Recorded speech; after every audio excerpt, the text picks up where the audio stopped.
the gospel of Jesus Christ according to the dogma of the Holy Trinity, God sent himself to earth by impregnating his mother with himself, so that he could be the father of himself and the son of himself.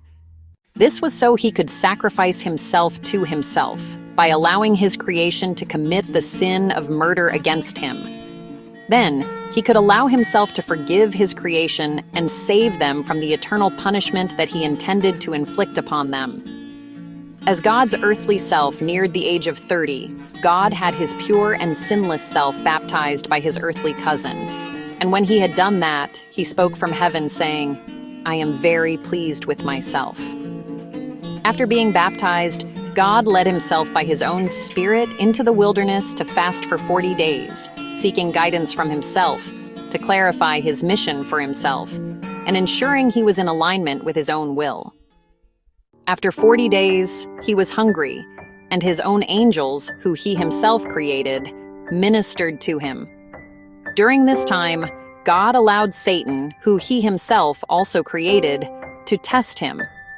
Satan tempted God, trying to get God to break his fast, jump off a high peak, and to worship him, apparently not recognizing that he was God, Satan's own creator. After passing his own test, God went forth to preach his own word for about 3 years. Just before he sacrificed himself to himself, God prayed to himself and asked himself to abandon the plan to sacrifice himself to himself. However, God chose to go ahead with the plan.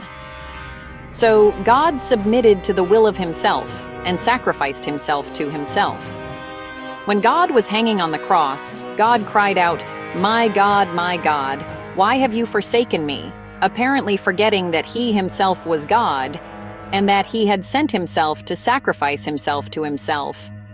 Although being a horrific and painful death, it didn't last even 3 whole days before he was alive again anyway. So his sacrifice to himself wasn't so much of a sacrifice, but more of a 3-day trip to hell and back. Now, if you believe this story, God will allow you to go to heaven when your earthly body dies, where you will ceaselessly worship him and sing praises to him day and night, forever and ever and ever. However, if you don't believe the story, you will be tormented in hell for eternity with no further opportunity for redemption. But it's your choice, because you have free will. While you are suffering, remember, it's only because he loves you.